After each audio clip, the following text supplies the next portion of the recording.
အားလုံးပဲမင်္ဂလာပါ India knowledge share လေးမှာပြန်လည်ကြိုဆိုပါရစေ။ Okay ပါကျွန်တော်ဒီနေ့မှာတော့ကျွန်တော်မိတ်ဆွေတို့ကိုပြောပြပေးမယ့်အကြောင်းကတော့ Facebook account ကိုကျွန်တော်တို့ deactivate လုပ်တဲ့နည်းနဲ့ကျွန်တော်တို့ Facebook account ကိုတခါတည်းအပြီးပိုင်းဖျက်လို့ရမယ့်နည်းလေးကိုကျွန်တော်တခါတည်းပြောပြပေးသွားမှာပဲဖြစ်ပါတယ်။ဆိုတော့မိတ်ဆွေတို့အနေနဲ့စိတ်ဝင်စားတယ်ဆိုရင်တော့ like ကြည့်ပေးပါ။ Okay ပါ Okay ပထမအဆုံးအနေနဲ့ကတော့ကျွန်တော်တို့ Facebook ကိုဝင်မယ်ဆိုတော့ကျွန်တော်တို့ 𝚆𝑉𝑎𝑟𝑒 VPN လေးတစ်ခုတော့ကျွန်တော်ကြော်လိုက်မယ်ပေါ့နော်။ Okay ပါကျွန်တော် VPN လေးကြော်လိုက်ပါအောင်မယ်။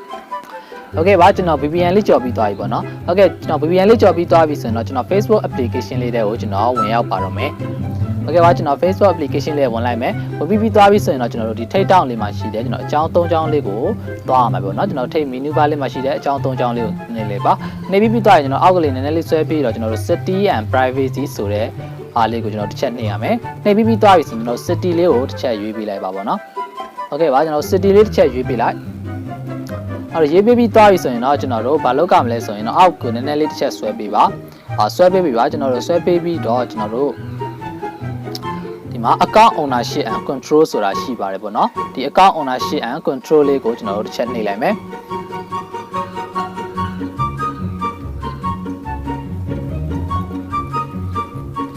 ်ကဲကျွန်တော်ဒီမှာတွေ့ပြီဆိုရင်တော့ကျွန်တော်တို့ account ownership and control နှိပ်လိုက်ပြီးဆိုရင်ကျွန်တော်တွေ့ရှိရမယ်ဒီမှာကျွန်တော်တို့ပေါက်ကလေး၃ပေါက်ရှိတဲ့အထက်မှာကျွန်တော်တို့အလဲမှာပေါက်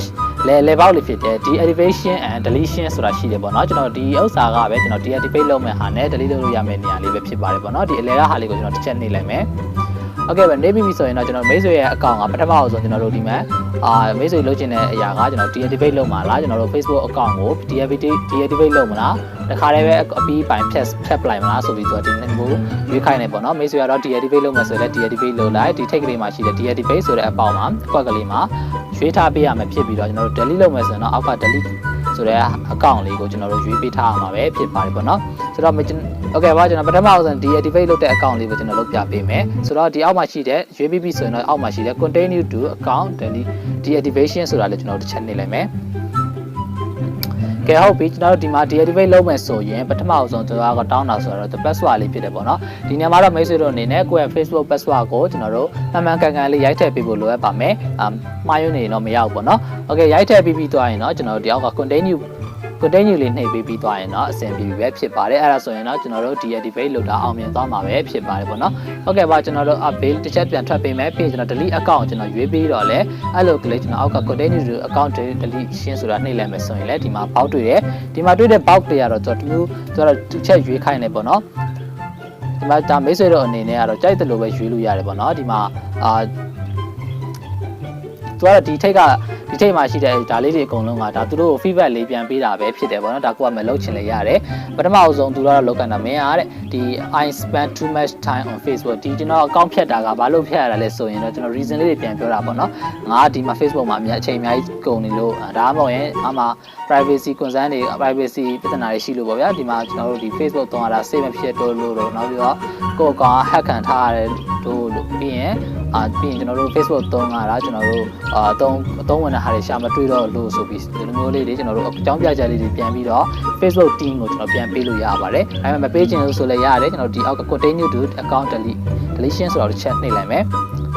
Okay နှိပ်ပြီးသွားပြီဆိုရင်ကျွန်တော်ဒီမှာဘာရွေးရမလဲဆိုရင်ပေါ့နော်ဒီမှာမင်းဒီ account ကို delete လုပ်ပြီးသွားရဆိုရင်တဲ့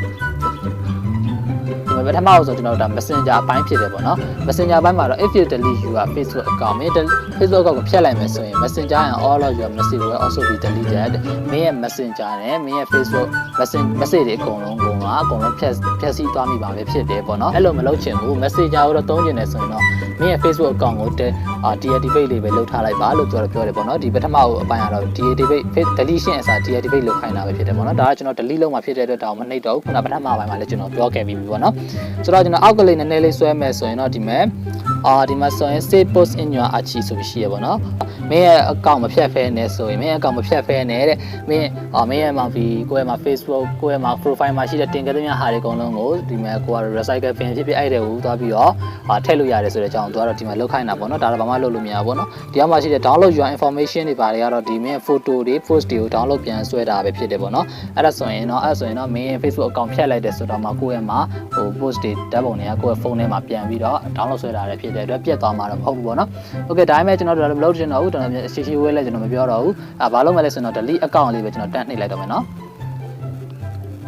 โอเคပါ delete account နှိပ်မယ်ဆိုရင်တော့